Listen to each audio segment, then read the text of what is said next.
تو یہ اتنا کچھ ریکارڈ ہو چکا ہے کہ ان کے بزرگوں نے جتنی کتابیں لکھ کے گند مچایا تھا نا، وہ سارا بھی جمع کر لینا تو میرے جو بولنے کے آورز ان سے زیادہ ہیں جو ویڈیو میں ریکارڈ ہے.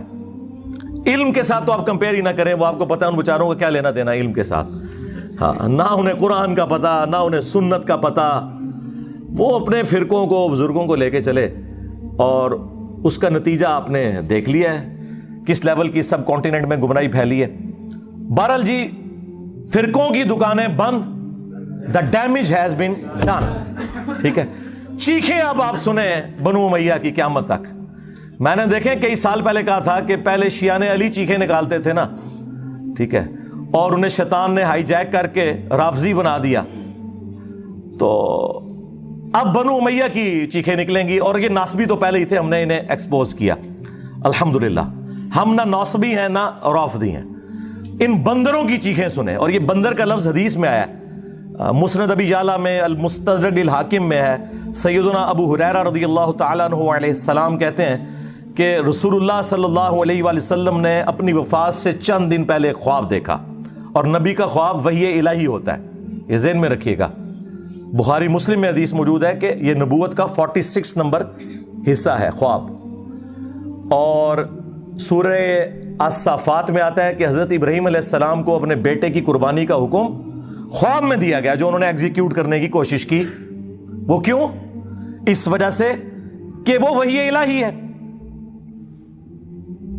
تو نبیوں کا خواب وحی الہی ہوتا ہے. تو نبی علیہ السلام نے خواب میں دیکھا کہ بنو مروان، بنو امیہ کے بندر میرے ممبر کے اوپر ناچ کود رہے ہیں، اچھل رہے ہیں. اور پھر آپ اتنے غمگین ہوئے اس خواب سے کہ آپ وفات تک کھل کھلا کے ہنسے نہیں. یہ الفاظ ہیں حدیث کے. آپ کو یہ پتا تھا کہ آپ کی امت کے ساتھ یہ سب کچھ ہونا ہے، جیسے آپ کو یہ بھی پتا تھا کہ دجال آئے گا. وہ آزمائش ہے، وہ تو نہیں ٹلنی. ہم نے کیا پرفارم کرنا ہے؟ یہ اصل چیز ہے جو نبی الاسلام نے ہمیں ایجوکیٹ کرنی تھی. تو آپ نے بنو مروان کے بندر، اور وہی ہوا. آپ دیکھیں بنو امیہ پھر مسلط ہو گئی. جو لوگ کہتے ہیں آپ پوری بنو امیہ کو برا کہتے ہیں، ہم نے بار بار عرض کیا ہے ایسا جھوٹ نہ بولا کریں. بنو امیہ کے جو لوگ اسلام کے لیے خدمت گزار تھے، سیدنا عثمان غنی رضی اللہ تعالیٰ عنہ، سیدنا عمر بن عبد العزیز رحمہ اللہ تعالی، یا وہ بنو امیہ کے لوگ جو جنگ صفین میں مولا علی کے ساتھ تھے، ان کی قدموں کی خاک ہماری آنکھوں کا سرما. لیکن ان کے پیچھے تو آپ باقی لوگوں کو نہ چھپائیں. یہاں پہ بھی نبی علیہ السلام نے بنو مروان، بنو امیہ کا ذکر کیا کیٹاگوریکلی، لیکن جو ان میں اچھے تھے وہ اس میں سے ایکسکلوڈ ہوں گے. یہ انڈرسٹوڈ ہوتا ہے، عربی میں تغلیب کا قاعدہ ہے. حالانکہ آپ کو کہنا چاہیے تھا کہ ایکسکلوڈنگ فلاں فلاں. مروان کی اولاد میں تو خود عمر بن عبد العزیز ہیں. عمر بن عبد العزیز کا نام کیا ہے؟ عمر بن عبد العزیز بن مروان بن حکم. لیکن ہم ان کی تعریف کرتے ہیں، اور وہ واحد بندہ ہے جس پہ سنی اور شیعہ دونوں متفق ہے. اسلام کا پہلا مجدد ہے. 99 ہجری میں وہ خلیفہ بنے، اور 2 سال کے بعد ان کا ٹوٹل جو دور خلافت ہے سیدنا ابوبکر جتنا ہے، الموسوا 2 سال. 101 ہجری میں انہیں شہید کر دیا بنو امیہ نے. 40 سال سے بھی کم ان کی عمر تھی زہر دے کے، لیکن دنیا پہ وہ اثر چھوڑ کے گئے ہیں. تو اسلام کے پہلے مجدد بھی ہیں. بس ان سے پوچھا کریں کہ بنو امیہ کا گند صاف کرنے کی وجہ سے اگر عمر بن عبد العزیز مجدد ہیں تو 1200-1300 سال سے ناسبیت کا گند صاف کرنے والا مجدد کیوں نہیں ہے؟ For the sake of joke only. یقین کریں میں تو چاہتا ہوں میں کسی کونے خدرے میں ایک گوشہ نشینی کی زندگی گزاروں. میری یہ طبیعت ہی نہیں تھی، لیکن اللہ تعالیٰ نے جو کہ اب مجھے مسلط کیا ہے ان کے اوپر، تو اللہ کی ڈیوٹی تو پوری کرنی ہے. اس کے نبی کی ختم نبوت صلی اللہ علیہ وآلہ وسلم کی جو ڈیوٹی ہمیں سپرد ہوئی ہے، کون سی ڈیوٹی جو ہم سے پہلے کسی نے نہیں کی؟ صرف غلام احمد قادیانی دجال کو یہ جھوٹا کہتے تھے. ہم نے چشتی رسول اللہ، اشرف رسول اللہ کو بھی ایکسپوز کیا. اب ان کی چیخیں سنیں، ان بندروں کی، جن کو نبی علیہ السلام نے کہا بندر. ظاہر ہے ان کا دفاع کرنے والے بھی بندر. اچھا یہ بندر کیوں؟ قرآن میں آیا نا کونوا قردۃ خاسئین، اصحاب السبت جو تھے یہودی جنہوں نے وہ غلط تعویل کی تھی، اللہ نے انہیں پھٹکارے ہوئے بندر بنا دیا. تو یہ بنو امیہ کے خدمت گزار بھی وہی پھٹکارے ہوئے بندر ہیں. شکلیں تو ان کی انسانوں والی ہیں، کرتوت ان کے بندروں والے ہیں. اس لیے آپ دیکھتے ہیں کبھی ایک شاخ سے لٹکتے ہیں، کبھی دوسری سے، کبھی بخاری کی حدیث کا انکار کرتے ہیں، کبھی مسلم کا، کبھی قرآن کی آیت سے بھاگتے ہیں. یہ وہی حرکتیں کر رہے ہیں. اس لیے ان کے لیے بندر کی جو تمثیل نبی علیہ السلام نے بیان کی نا وہ بالکل درست. اب آپ دیکھیں کتنے شریف بنے ہوئے ہیں، کہہ رہے ہیں کہ جی چشتی رسول اللہ کا تو ہم انکار کرتے ہیں. دیکھیں ہر بندہ اب باہر نکل کے اللہ تعالیٰ اپنا ویڈیو کلپ ریکارڈ کرا رہا ہے ان کے بڑے میں سے. کڑے نا تو کھٹے جو باہر، ہاں ہر بندہ آ کے کہہ رہا ہے نہیں ہمارا تعلق نہیں. سرکار اگر تعلق نہیں ہے تو مناظروں میں دفاع کیوں کرتے تھے؟ ابھی تمہارے سارے مولوی زندہ ہیں جنہوں نے وہ مناظرے لڑے ہوئے ہیں. پوچھو ذرا حنیف قریشی صاحب سے،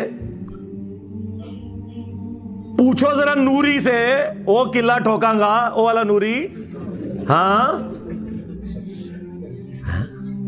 وہ تو دفاع کرتے رہے ہیں. اور جو چھوٹو انہوں نے لانچ کیے ہیں وہ پیچھے بیٹھ کے سبحان اللہ بھی کہہ رہے ہیں. ہائے ہائے ہائے ہائے کتنے تو سٹے ہیں. تہاڈی چیخاں نکلنیاں چاہیے نے، اے جسٹیفائی نے. بس ہوں تسی والا کیا کرا کرو، ایک وڈی بوتل رکھو، ایک چپساں دا پیکٹ، انجوائے کرو چیخاں. چپس کھاؤ پھر پیو، پھر اور ختم ہو جان پھر رکھ لو. چیخاں انجوائے کرو انہاں دیاں. کبھی اعلیٰ حضرت کے پیچھے چھپتے تھے جی وہ اعلیٰ حضرت نے تو اس طرح کی بات نہیں کی، انہوں نے کہا کہ کوئی کہ میں اللہ کا رسول ہوں کافر ہو. ایک ایڈی دین دی خدمت کرتی تھی انہیں، ایک گل کسی کو نہیں پتا کہ جو کہ میں اللہ کا رسول ہوں تو وہ کافر ہے. وہ گل کرنے لی کرو. ہم نے بتایا ہے کہ تم کہتے ہو کہ احمد بریلوی اعلیٰ حضرت المتوفا 1921 عیسوی بمطابق 1340 ہجری وہ مجدد تھے، غوث وقت تھے. تو بزرگوں تو اتنے بڑے لیول کے تھے وہ تو یقیناً دلوں کا حال بھی جانتے تھے. انہوں نے فتاوی رضویہ کے اندر اس کتاب کو یہ کیوں کہا کہ رسول اللہ کی بارگاہ میں مقبول ہے؟ 7 سنابل، 7 چشتیہ کے بزرگوں کے حالات،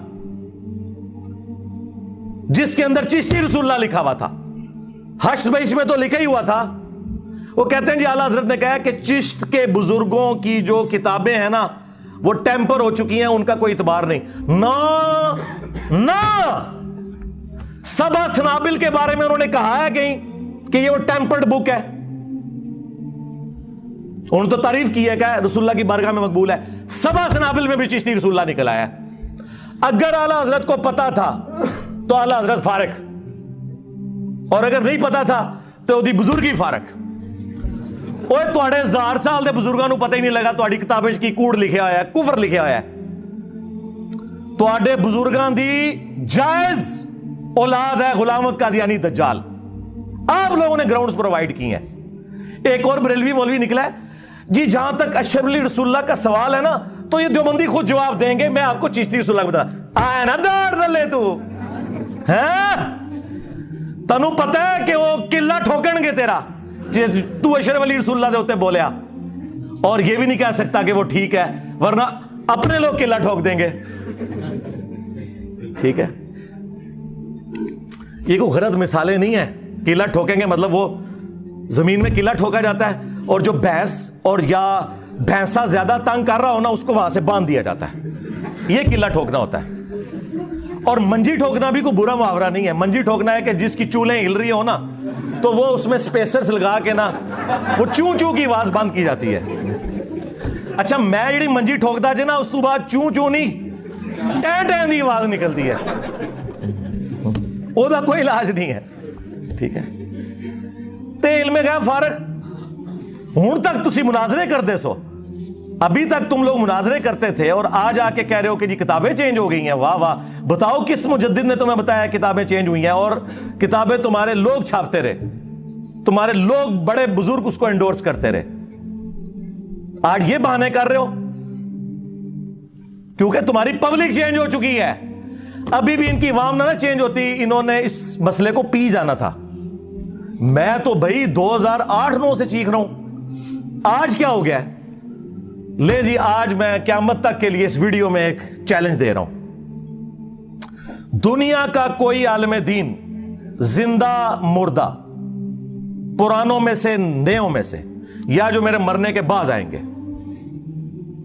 ان سب کے لیے کوئی ایک بندہ مجھے قرآن پہ سچا حلف اٹھا کے یہ کہہ دے کہ میرے جاننے والوں اور میرے رشتہ داروں میں کوئی بھی نہیں جو انجینئر سے متاثر ہو. ہائے ہائے ہائے, جس دن ایسا ہو گیا نا, میری آنے والی نسلاں سٹوڈنٹس, میں نے اپنے بچوں کو نہیں بٹھا کے جانا اس پوسٹ پہ, ٹھیک ہے, میرے سٹوڈنٹس اس وقت بھی میرا یوٹیوب چینل ڈیلیٹ کر دیں گے. میری زندگی میں کرو, میں یوٹیوب چینل ہی ڈیلیٹ کر دوں گا, ویڈیوز نہیں, پورا چینل, ٹائم قیامت تک جائے. آپ کیا سمجھتے ہیں ایسا ہے؟